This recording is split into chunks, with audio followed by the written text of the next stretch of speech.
Rasul ﷺ told us that when a servant, meaning someone who's connected to Allah subhanahu wa ta'ala, when they sin, a black spot appears on their heart. Envision your heart and imagine a sin that you have committed recently. Now a black spot is there.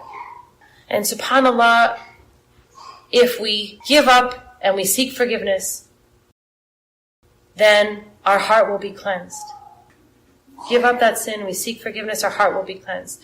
But if we repeat it, and repeat it, and repeat it, the heart becomes dark. Now, what do we do with a dark heart? How do we make decisions? How do we know what's pleasing to Allah subhanahu wa ta'ala when our heart is engulfed in darkness? We don't. We lose thought. We lose understanding. Our iman drops. We become sad. This is when we start blaming everybody in our lives for our own problems. Had the Muslims not done this, then I wouldn't have done that. I went to the masjid and they treated me this way. Or this brother said that, or this sister said that. This is where the problem is. Because imagine if Rasul ﷺ thought that way. The deen wouldn't be here. It wouldn't have come to us on different continents. Those people strive with a clean heart, stating what? They're going to come forward.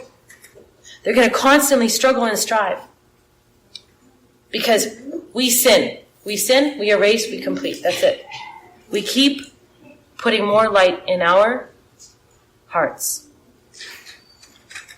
And subhanAllah, what is the result of this? We're working to purify our hearts in a daily struggle that continues as long as our hearts are beating.